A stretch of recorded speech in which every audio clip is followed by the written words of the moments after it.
we will jump right into our speaker today. But first, I wanted to welcome everyone. All right. Well, this is a very exciting event that we have prepped here for today.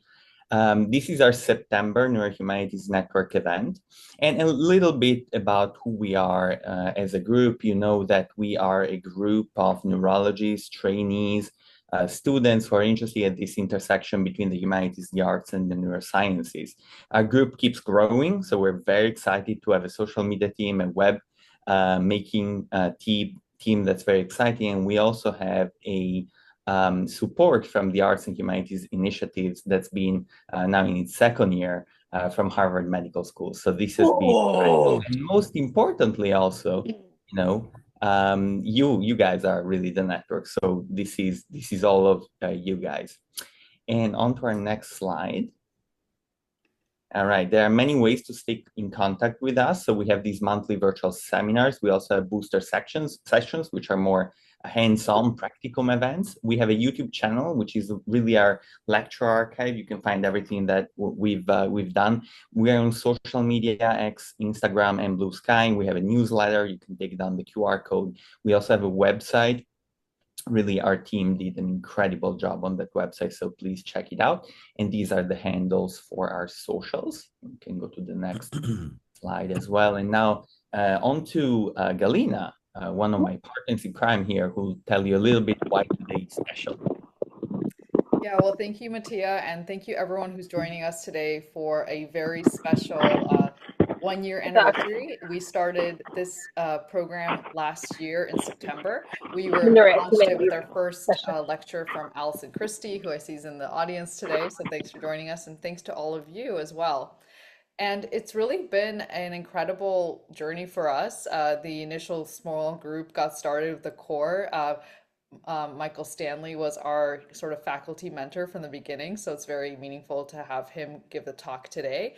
And we just wanted to share with you a couple of the amazing things that as a team we've been able to achieve over the course of the year. The first big thanks goes to all of our speakers, those who provided the seminar series, as well as our boosters, including culinary classes, book clubs, dancing, and just so much more. We're really excited and for the year ahead. We have a rich program that continues to build, and we hope to build on the incredible success of and generosity of the speakers in the first year. We also have been starting to put together a little bit of data collection and scholarship around the work that we're doing. Our wonderful team submitted a poster to the American Academy of Neurology last year just to announce to everyone that we're here and we're growing. I want to share just a few elements of that. You can see event registrations continue to increase. We don't have the latest data here, but are continuing to track it to see the impact over time.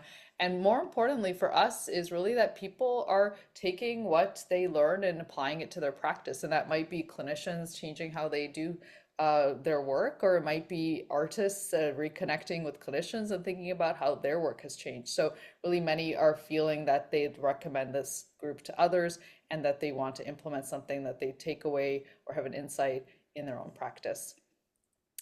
I also wanted to say for us, a big highlight was the launch of our website. We're really excited and really proud of the team of students who put this together and thank them, and also the artists who donated their work to have it represented on our websites who have credit. So make sure you check out our archive, our old events, our past events, our upcoming events, resources, other organizations that we're connected to. It's all there in a hub. And with that, I wanted to just pique your interest for what you can continue to look forward to in year two. We continue to plan our monthly seminars and our boosters about quarterly. We already can announce we're going to have caroling in December and a guided visual arts practice in the early new year, so don't miss those. We're planning a second book club next year, and of course, more contests. We've heard from you, you like those, so we're going to have a few more coming up. Looking out for one next month with Halloween around the corner. And something we hope to launch next year, our big goal on top of our website is to launch the blog. And I'll tell you, it's in the development in the works. I've read the first entries, or we're going to launch it as a full blast to all of you. So that's going to be lots to look forward to. And most importantly, once it's open, it's going to be a place where you can submit your work.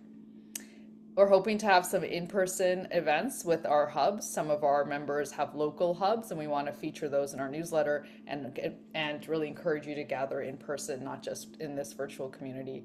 And finally, we want to hear your ideas. Where else can we grow? Where can we expand? Reach out to us. This network, like we said, is really all about you, for you, by you, with you. So, really excited to hear from all of you. With that, I'm going to hand it back to Mattia, who is going to give us an introduction to someone who really needs no introduction, the one and only um, Michael Stanley. Hey, Galina, you managed to get me excited about year two, even though I already know what's gonna come up. So wonderful job. So, man who needs no introduction. So, Michael Stanley, what many people, probably everyone here, may already know about Michael Stanley is that he is the director of the Cognitive Neurology Division at Tufts. They may know that he went to Harvard College. They may know that he went to med school at Tufts. And then he graduated from both residency and behavioral neurology fellowship from the MGB, Mass General Brigham program. What people may not know is how much of an influence Michael Stanley was to this group. So I remember meeting Michael for the first time in 2022 at AAN as a PGY2, I think, if math serves right. Michael was a PGY4, and I approached him because I had seen the wonderful stuff that he was putting out with the Boston Society of Neurology, Neurosurgery, and Psychiatry, including some really interesting work at the intersection of the humanities and neurology, neuroscience. And I thought to myself, I am someone who went, to a classical high school. I was really interested in all of that. I was really interested in philosophy and all that. But then when I went into med school and then into residency, I felt like we talked about the brain, but we weren't really thinking too deep into the philosophy and the literature and the arts of the brain. And Michael was the first person that I saw who had such passion, such drive on this area. Long story short, then he became a real mentor for Charlie and I when we formed a group at MUSC. Humanities group at MUSC was really an influence and an inspiration. And then later on, he introduced me to Galina, and the rest is history. That the three of us ended up forming the Humanities Network, Charlie, Galina, and I, and then we kept expanding. And throughout all of this, Michael has been a wonderful influence. On top of it, and more importantly, even to me, is that Michael is a really dear friend, someone that you can really rely on for many, many things. Just a fun person to be around and share a drink. He's much more. He's an artist. He's a poet. He's a humanist. But in the interest of time, let's give the floor to Michael Stanley, man who needs no introduction, who'll tell us all how we go from neuro to humanities. Well, thank you so very much. Hopefully you can hear me fine enough. The Neurohumanities Network is an astonishing thing for its scope and its growth. So it's an absolute privilege to be here, especially for its birthday. Let me share my screen so I can get these slides up. I don't really have anything to declare. All the conflicts of interest are, as you already know, that I've been involved in this program for some time. The only kind of proviso that I do wish to give is that because of technical difficulties, I have essentially had to write this again after clinic. So this is a very rough and back from my notes and bookmarks. But hopefully it covers what I need to cover, and I have put stern guidelines into Galena and others that at 10 of, I am just supposed to be abruptly yanked from the stage by a virtual crook if possible.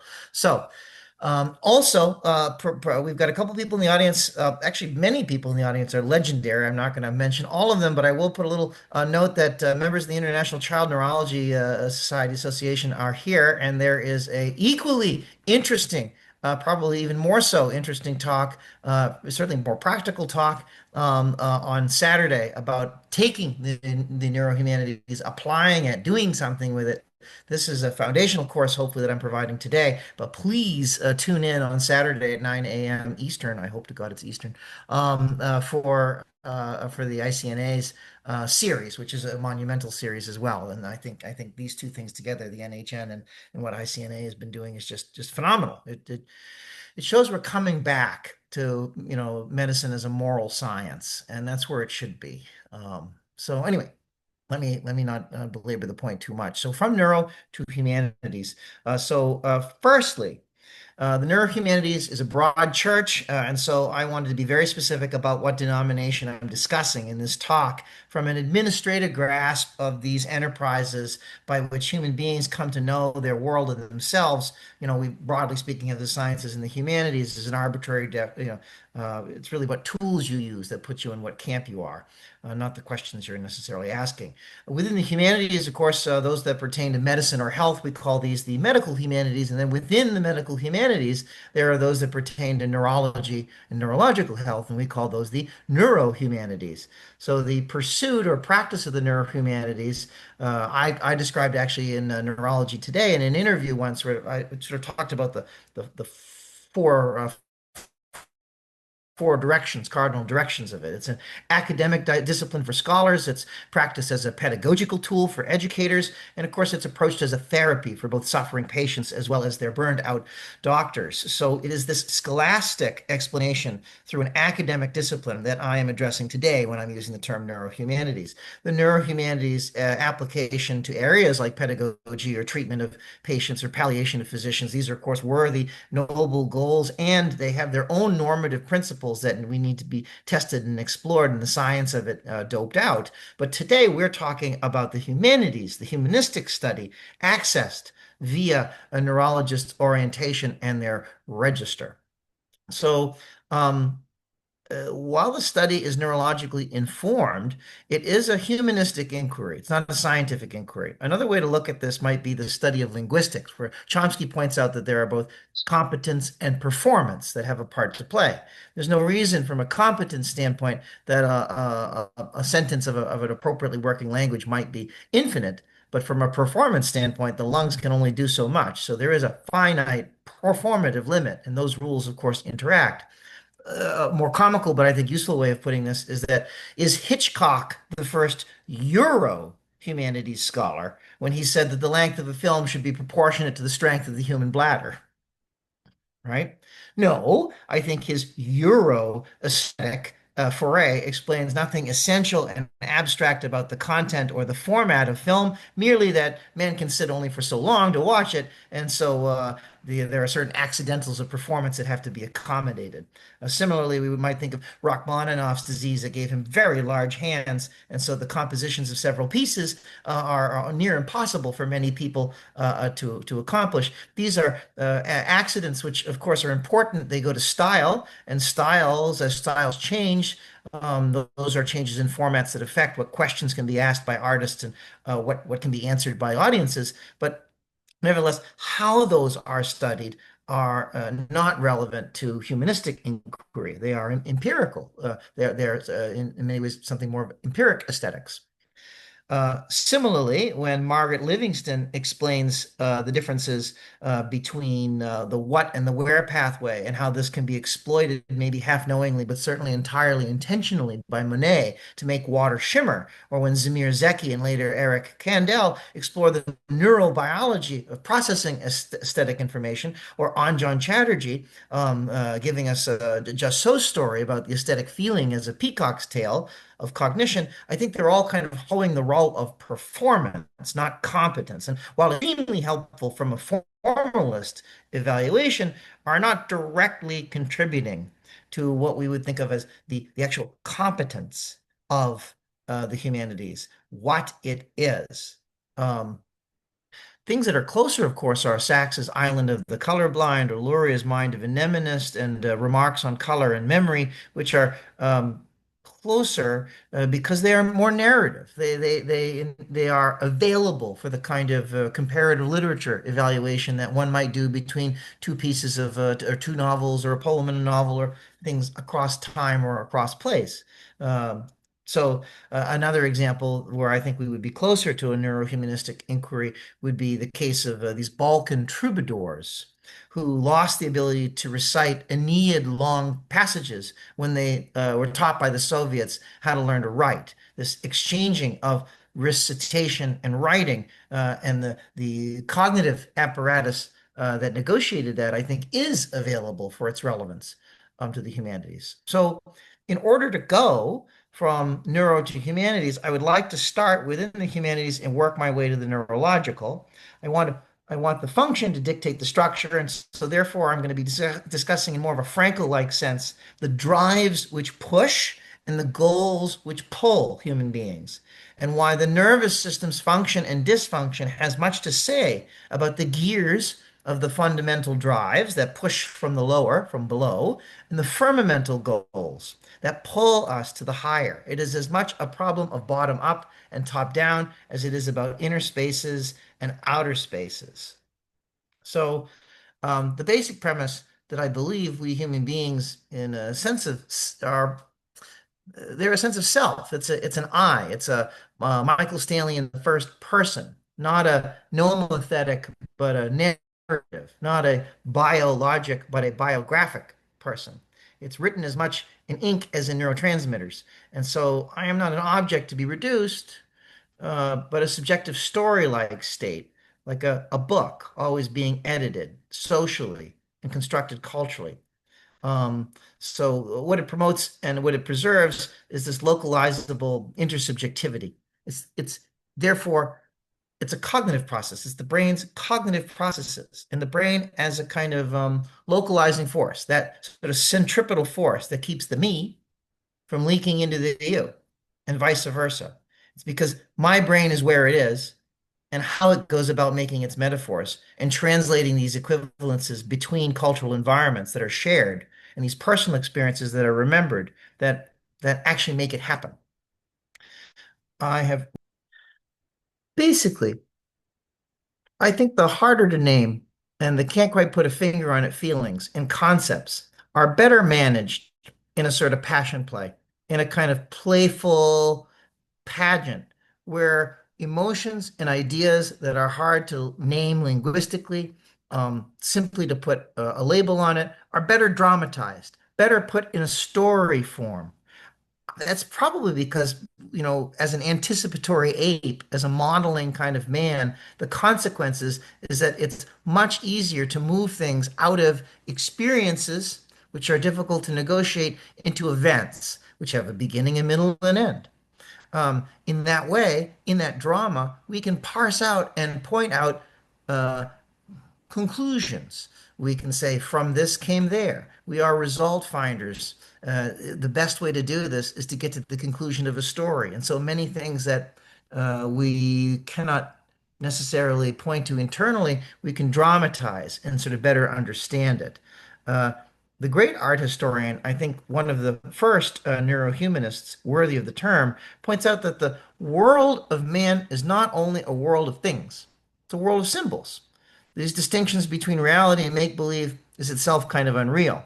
Now, this is interesting because if you look at David Friedberg's work later at Columbia, he points out in Power of Images and later in Iconoclasm that we react to paintings fleetingly, images fleetingly, as if they were the thing in question, or certain elements that might give us a response almost in a Skinner in the stickleback fish like way.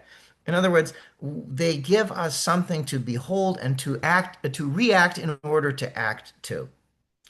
Gombrich points out that it is not the degree of naturalism which determines the question whether or not an image of a horse, as I was talking about, is a symbol or a universal concept, right? He also points out that baked into imagistic work and even non-imagistic work, we play around with representation, symbol, and expression. There is what we think the thing is, there is what the thing idealizes conceptually, and then there is baked in it the expression of the artist, the sign of that person and their interpretation of it. Our attitude towards the image is inextricably bound, therefore, with all the baggage and context that we have, all the registers of meaning that we can respond to in response to what someone else has put out there. Um, in the story of art, he actually makes a very bold claim based on this kind of premise, because there is no art, there are only artists. In other words, we are engaging with that physical work, another person's world, another person's experience, and we're reconciling it with ours. That's sort of the point of what he's making there. Uh, it's that kind of insight that led to his monumental contribution of what now we routinely call the beholder's share. In other words, that much of the art making, much of the music making, much of the interpretation is, of course, in the audience for us to compose the work, not what is on the canvas or what is in the score. Um, so there's so much in works of Gombrich and Shapiro that for neurologists, when we hear and read them, we think, I've got a patient that reminds me of this, or I have a patient that says this is the opposite of that. In other words, the works of certain humanistic inquiries are actually much more accessible to neurologists for answering some of these questions or making responses to them, critical analysis, than much of the so-called empirical aesthetics that are done today. In many ways, I think the clinical neurologist is closer because we do write histories of patients to be, in a sense, part comparative anatomist and part comparative literature scholar when we do what we do. Um, if we go on to this, I've put Dante's Inferno up here because I want to talk about the relationship between states of being, physical and internal or experience. He makes a point that if the mind is not a patchwork of individual sensations, neither is nature a random chaos of events. It offers us a multitude of interesting, of course, that's a key word for art, that it's interesting, but ordered, another key portion of the humanities, interesting and ordered regularities. The Greeks happened on this with their cosmos, both something of beauty, like cosmetics, and something of the world, like cosmology, the universe. We're able in our works of art to embed all sorts of things about our mythologies that regulate our lives and the rituals that allow us to access that narrative that is more than our physical limitation in order to say something about ourselves and something about others. This is not specific to just images. Malcolm Quantrill on architecture concludes that individual buildings and the configuration of urban form and space offers us an essential framework of the consciousness to which we refer in order to talk to ourselves, one and across time. Architecture has the capacity to remember in order to give humans a sense of action. Um, when somebody says this is not the place to do XYZ, they really are saying something about the value statements. Decorum is another example in which culture has embedded itself in this physical property and space. To have sacred space in the first place, or kind of tongue in cheek, but still very good, is when Oscar Wilde was asked in New Mexico, in Tombstone, Arizona, Mr. Wilde, why are Americans such a violent people? And Oscar Wilde said, well, because your wallpaper's so ugly. The relationship between the environment and its role on our sense of selves is an aesthetic relationship, almost more than any other. There's food, there's water, and there's is it beautiful and does it allow me a sense of purpose? And what that purpose is. Jonathan Miller introduces this in when asked about comedy, when he says, "Well, a good joke plays on the fact that two categories that you thought were concrete and separate are actually permeable, and that the concept slips between them and something new comes from it. Could be useful or could just be expansive."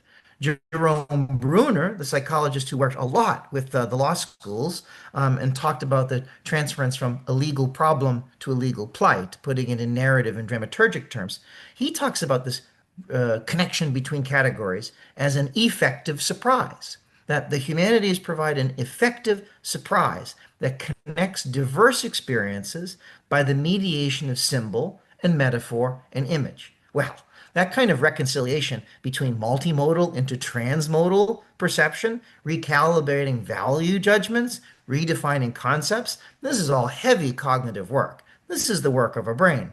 This is the kind of stuff that when it goes wrong or when it goes right dramatically in our patients, there is something for us to say and bring of critical importance to the humanist discussion. As a cognitive task, I feel that it is the neurological presentations and appraisals that we may be able to capture the competence in the compositions and the comprehension of our humanistic materials and their artifacts. Um, if we think about why this is perhaps of interesting, we can look at William Carlos Williams, whose night music was written, and then he has his stroke, and he has to complete night music after recovering from his aphasia.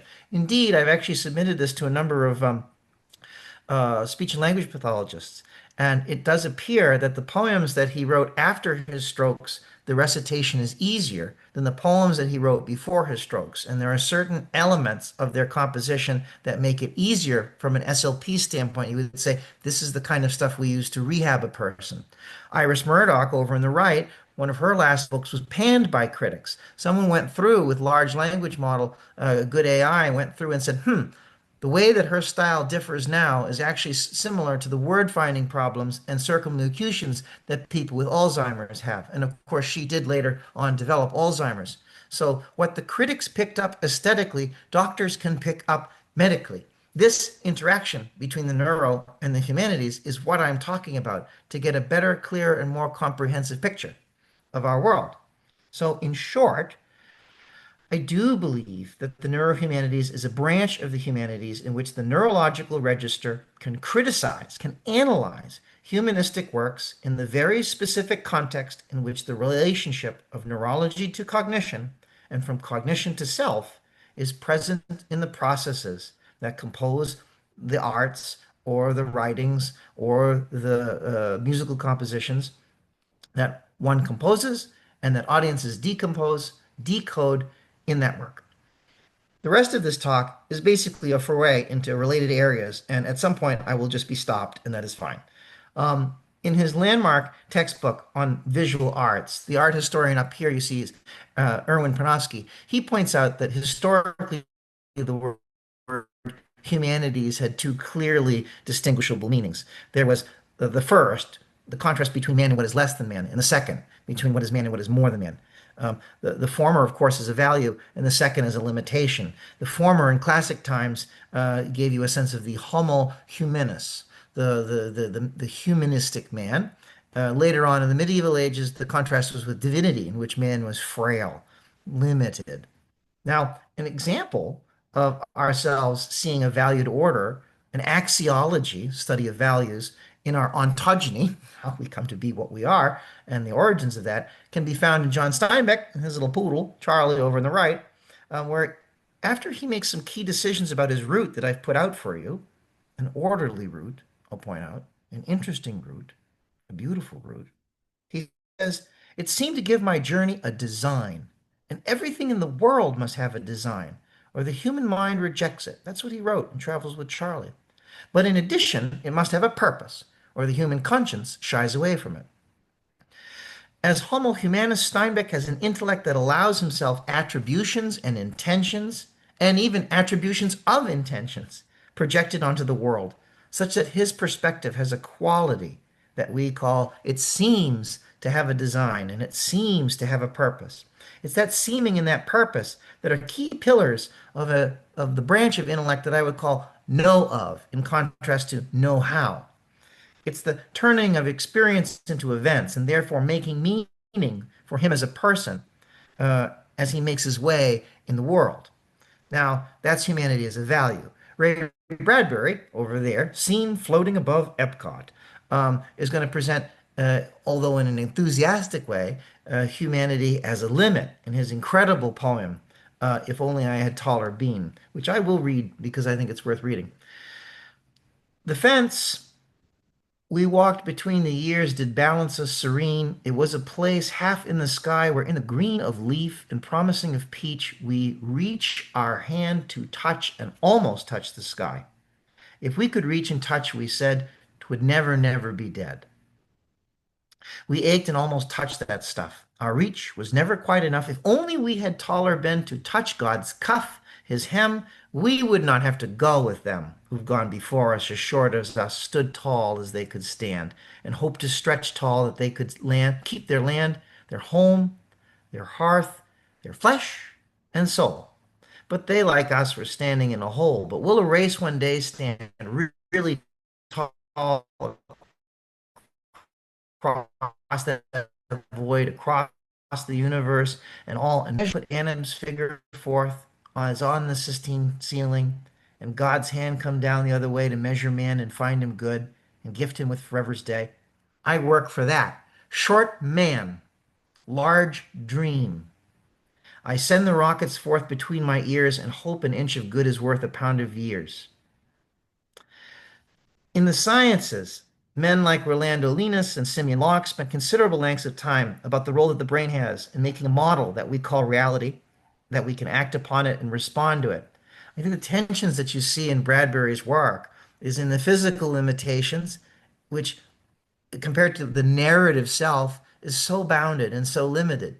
On the other hand, as Bradbury points out, between the ears, between the cognitive apparatus, my know-how is far in excess of my know-of, my making sense of what it means to be a limited creature.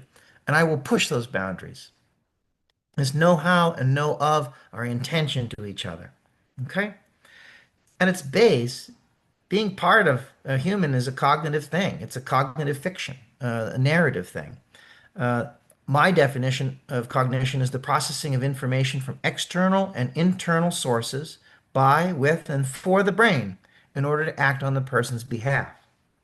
So, if we take this into consideration, why this requires a neuro at all, why this can't just be purely a humanities inquiry, is that register and orientation are things of neurological concern. The reception, the processing, the making sense of is in this organ. And when this organ's format changes, so do what can be realized in this subjective state. Now, this tension between the limit that our brain can put on us, our physical limitations, and the narratives that we construct between our know-how and our know-of is well captured actually in Hannah Arendt in The Human Condition. When with the launch of a satellite and towards the moon, there's this offhanded comment, a step towards escape from men's imprisonment to the earth. She points out and links it to the brain, I'll point out. It's the same desire to escape from imprisonment to earth that is manifest in the work to escape the human condition, and I suspect underlies the hope to extend man's lifespan beyond the 100-year limit. But could it be that we, who are earthbound creatures and have begun to act as though we were dwellers of the universe, will forever be unable to understand, that is, to think and speak about the things which nevertheless we're able to do? In this case, it would be as though our brain, which constitutes the physical material condition of our thoughts, were unable to follow what we do. This is the tension between know of and know how in our intellect. I contend that what the humanities is all about is training, teaching, and expanding our know of, not the know how. If we think about these inner states and outer states, it is the finding of the equivalences that allow us to bootstrap our way from very simple perceptions into very extreme conceptions, a kind of perceptual apprehension that leads to a conceptual comprehension, all the way up the neuroaxis. This goes back to thinking about this feature here, where Marcel Messalon puts an extrapersonal space and the role of our cortex in negotiating that, and the deep internal milieu, or the benthic zone, if you will, of what it means to be. And that there are these layers that help mitigate the two. It keeps them separate, and yet they're permeable, right? Now, um, the toggling, therefore, that's necessary between the physical to the cultural, these inner states and outer states, one is negotiated by the brain. The other is to get those brains to work between each other in this cultural milieu. One way that I like to think about it is like the translating RNA, a tRNA, on the mRNA strip. It toggles and it has a little wobble and it has this physical world from which these experiences produce a product. That product gets folded and read, has a completely different order. And that order acts and does functions that we can guess at from the code, but would be very hard to relate to otherwise. I think the brain's job is to do just that, negotiating these kind of the neurobiology, and then making our way through to enlivening, invigorating, and processing the interpersonal psychologies. Why this matters. So one just so story that Ernst Becker, of course, gives us is that culture provides us the rules and the customs and the goals that conduct us to the right place at the right time, make us who we are, give us something to aim for, and continually make self-esteem possible. Cognition is a process that fulfills this task by preserving the physical body and structuring that cognitive body, if you will, and reconciling it to whatever the local contexts are of your people. Now, this is all symbol work. I've got Luria, I've got Vygotsky on my right for the symbol work. Very interestingly, when it comes to the self and negotiations thereof, child play is important. He pointed out that in childhood, you start to get these uh, overt imaginations that have covert rules. And then through adolescence and adulthood, it switches to overt rules and covert imaginations. Red light, green light, king of the hill, those sorts of things advance into lacrosse, which is a little war, or chess, which is a courtyard game, played on a little boardroom, but it's a game of the court. Or Go, which is really about armies and supply chains. He goes a step further in exploring personal and extrapersonal space with this wonderfully designed experiment where you name a knife a knight, and a watch is a king, and a folder is a forest. And if you move these things around the board, there's a certain age at which children can understand what's being played out. Uh, and then there's an age at which improvisation happens. And if that knife accidentally falls off the table, the child will on its own go, "The knight has fallen off a ravine." They make further story, they advance the narrative. And yet, at that age, if you take their fingers and you put them in the little area where the forest is and you say the children are in the forest, they say no. There's a violation of the narrative space by the body that cannot be tolerated. And yet, in interesting works by David McNeill, there are metaphoric gestures that we use spontaneously in speech. Certain rules that guide puppetry on the one hand and spontaneous gestures on another are all things that can be explored through apraxias, through CBS, through lesional assessments. All of these things are privy to us as neurologists if we take a good history and we explore what the role that this has to play aesthetically and existentially is. In the last few minutes that we have, I will point out again Ernst Gombrich in his Meditations upon a Hobby Horse is completely separate, having not read Vygotsky and his works on this, points out that what makes a hobby horse work, this little stick that you can ride on, could just be a broom, could have a little bit of matted hair, could be made of paper, could have some eyes on it, might not have eyes, might have a bridle, who knows? Could just be a piece of driftwood. He points out that what makes the hobby horse work is not that it is representative of, but a substitute for. In other words, what makes it substitutable is that it can be ridden and that the riding matters to the student, the school student, the child in this case. Similarly, like we see the fingers aren't eligible, cannot be substituted. And yet, in descriptions where a person talks about a horse running across the field, as I just did, my fingers are eligible for substitution. So, what are the narrative rules of these kinds of pantomimes and these kinds of gestures? I have seen patients where there are double dissociations on points just like these. So, these are exactly the kinds of cases that have something to bear as if they were novels to be compared for somebody doing comparative literature analysis. Now, further, if we go on, we can explore Jerome Bruner's work. Jerome Bruner, I'll bring him over here. It's a profitable dalliance. He makes the point about plight and problems. His psychological assessment of education and law was that they weren't about problems. People go to court over plights. Plight is the impetus to a narrative, is the expectation that something has gone awry. Aristotle first coined that. Planning requires, he says, moderately well-established expectations of how the natural world works, and even more importantly, how others will respond. For we rarely go it alone, right? Thanks to the regularizing power of culture, our plans usually work out quite well. But it is our narrative gift that works out quietly and well. How we make sense of things when they don't. We go flat in face of monotony. But when something strange happens, we take notice. That strangeness is an opportunity to learn. It is those disparate categories to be consolidated or permeable that we've seen earlier.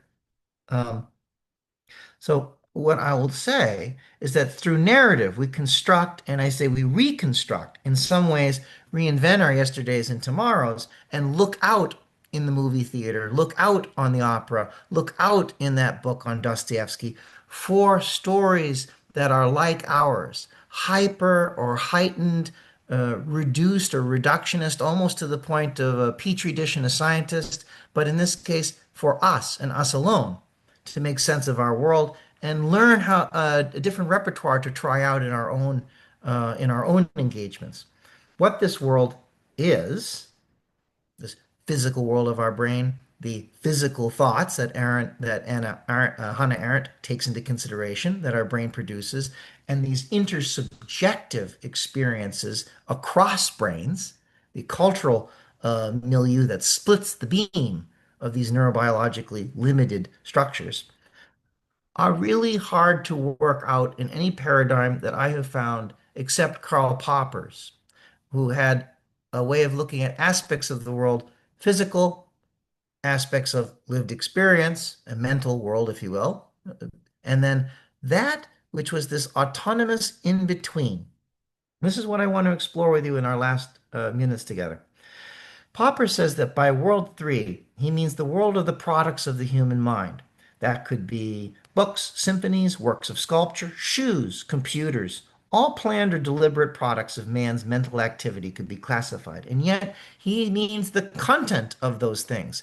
For the musicians out there, it's the line, the symphony is in the score, not in the orchestra itself, but it's in the score, right? What he is thinking about is the content that's found in the equivalences of a joke, in the turn of phrase that makes a witticism, in the Tristan chord that makes us aware of new tonal variations, and beguiles and makes ambiguous and yet somehow harmonious these.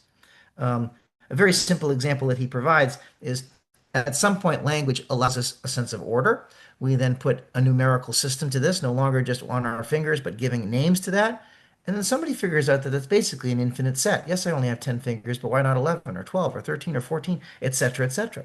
Someone later discovers, well, there could be these things that work together. We call them evens. These ones are odds. Some numbers are divisible, some are not. Some are evenly divisible. All of these things are discovered.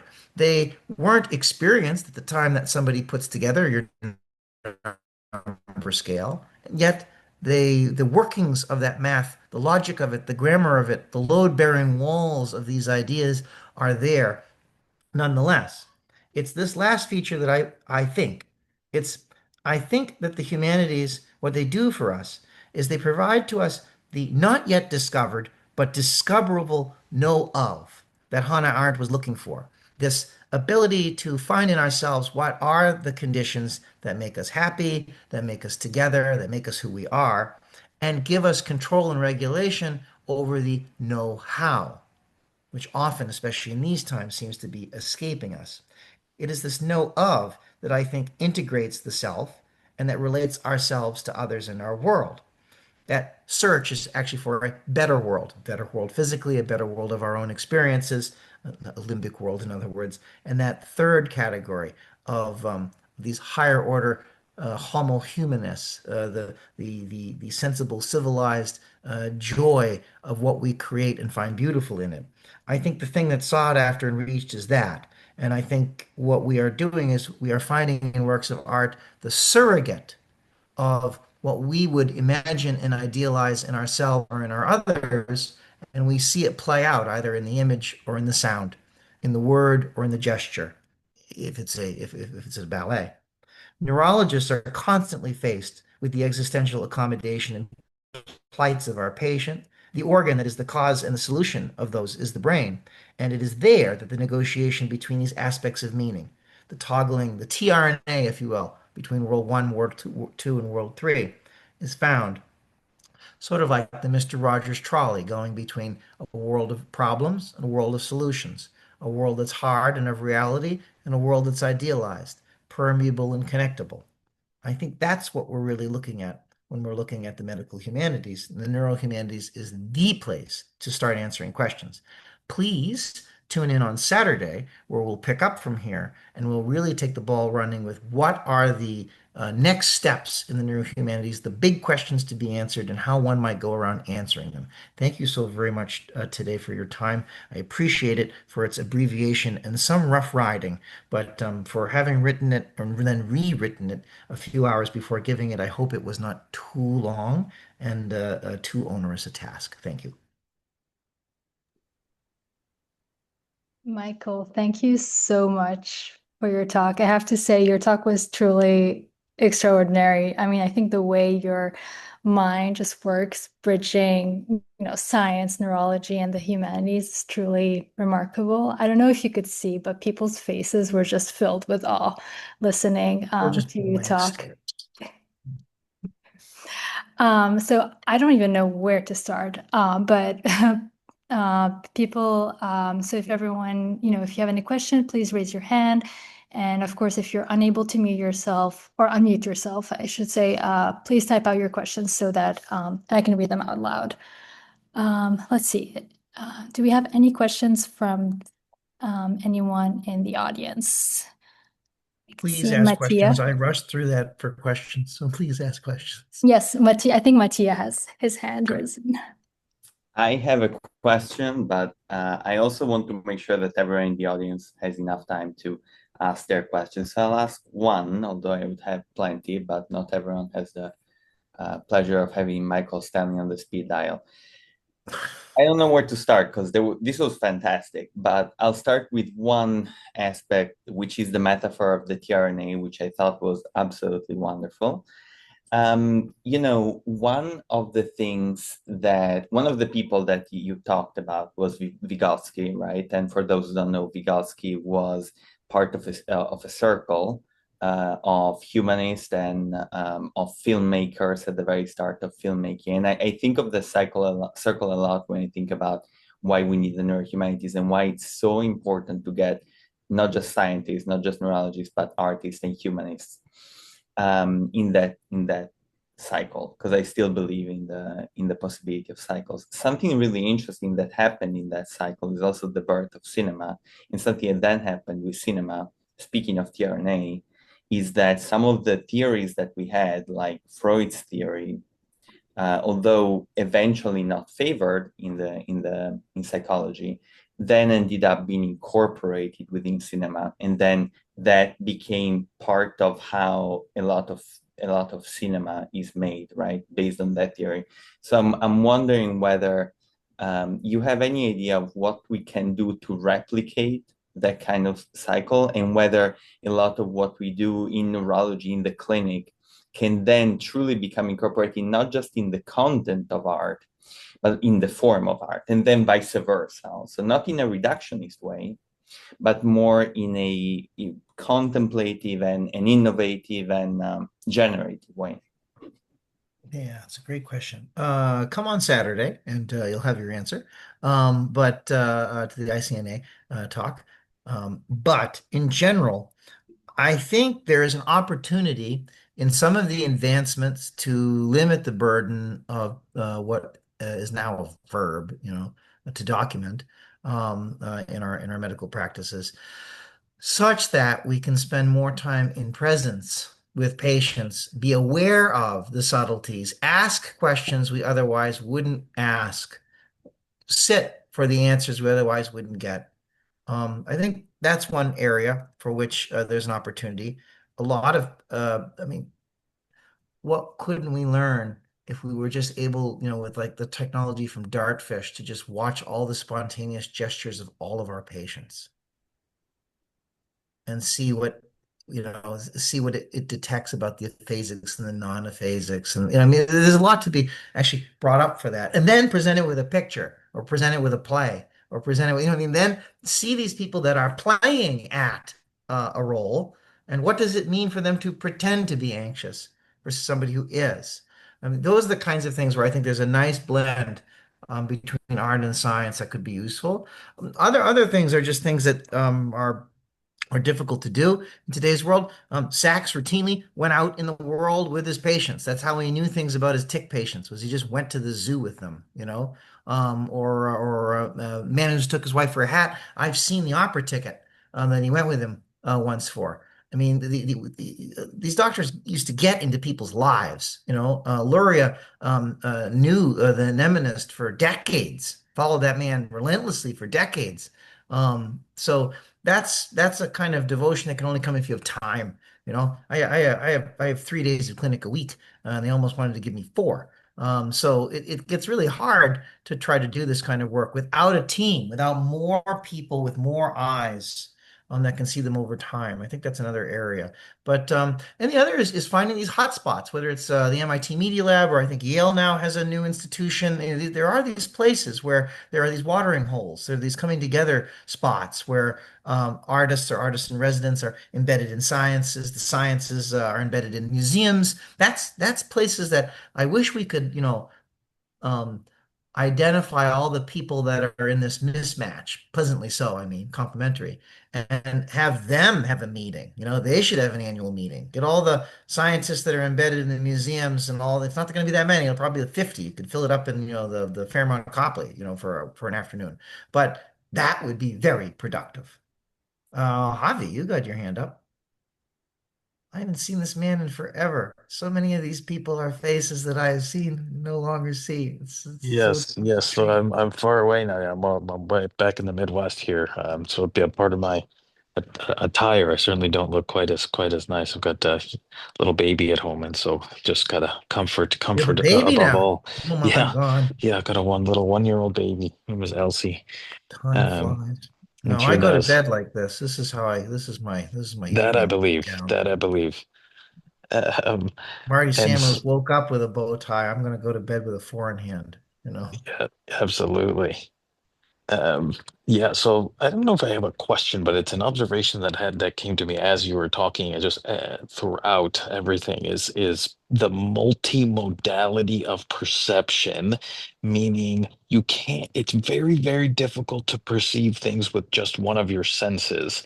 You look at something and you immediately kind of have all these associations. You mentioned with the hobby horse, right? It's a hobby horse, but it's also like a real horse. I mean, it is a horse but only because you know what a horse Only is. because Like you you can ride only, it.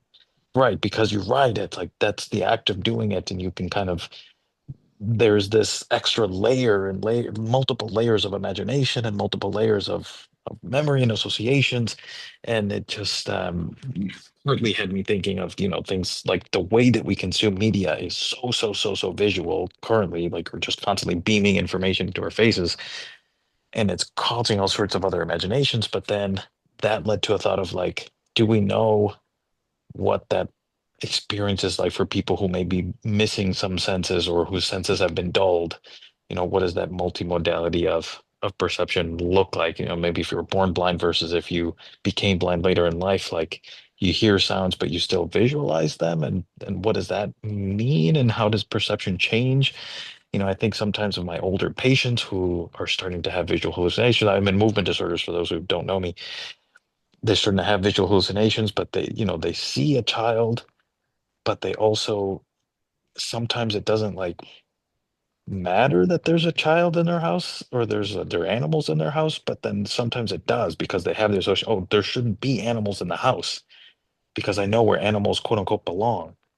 And I don't know, again, if I have a point to this, but more just this observation of what does that look like, sensing and perceiving things with multiple senses at the same time, and how does that change when you're seeing patients with So different conditions? the book is called Cognition and Reality by Ulrich Neisser. Great German name. And Ulrich, in that introduction, that's a glorious introduction to birth of neuropsychology, really.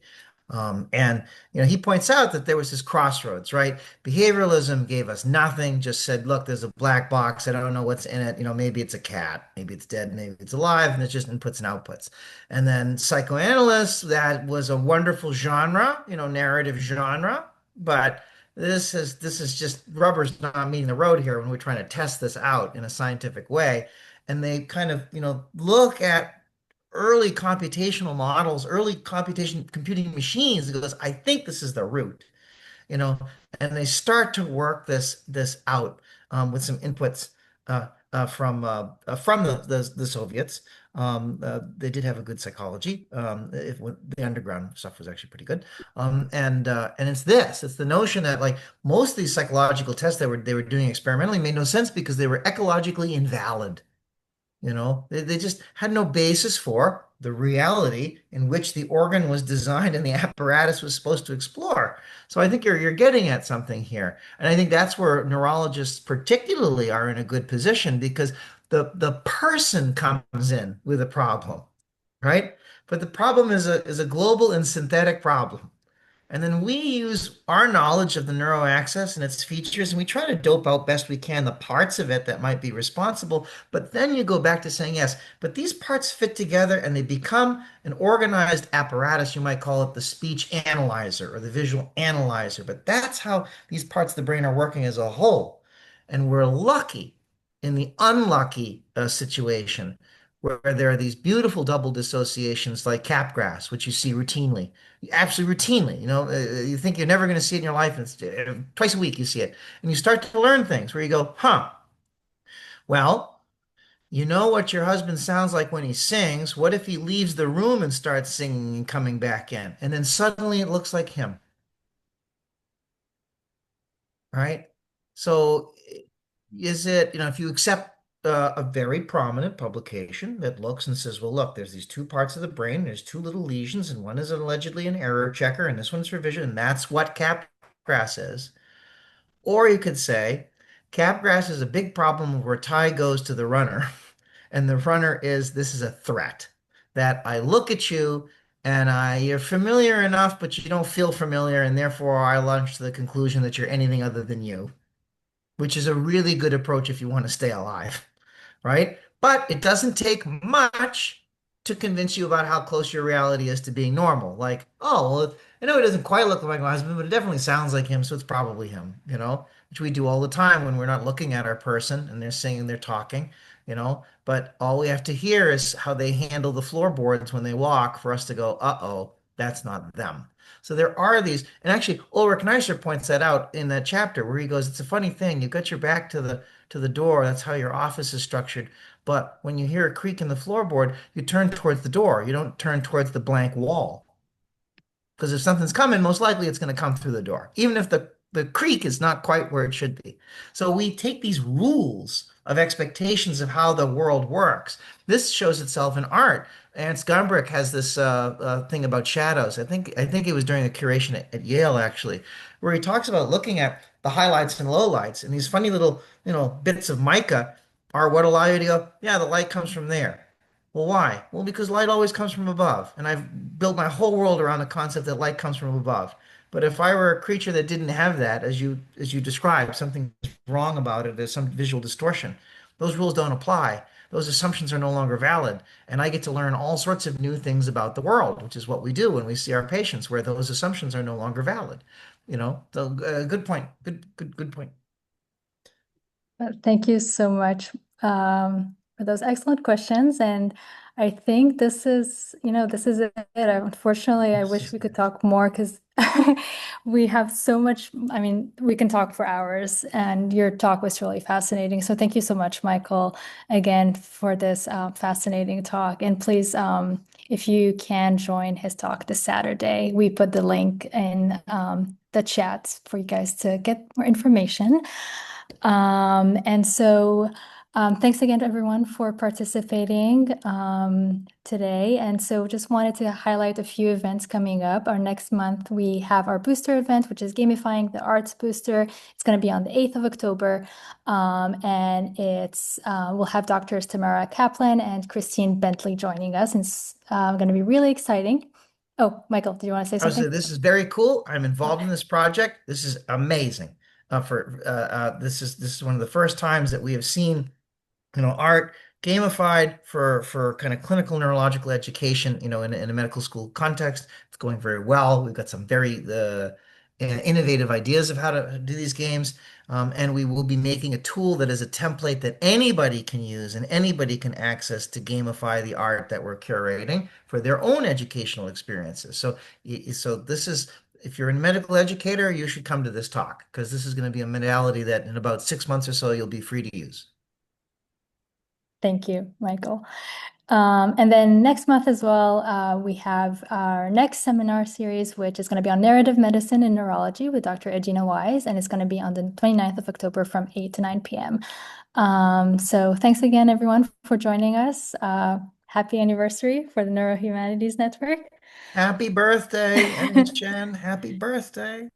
And thanks again, Michael, for My pleasure. such an I'll do amazing my talk. best to write this up and send it to you guys, and you can put it on the blog or you can do something of that kind. So that I think that would be Thank you. helpful. That That would way be it's more fantastic. coherent. Thank you so Thank you, much. everybody, for coming. It was great to see you. You make me very happy to see all these faces. Oh, see you. Everyone.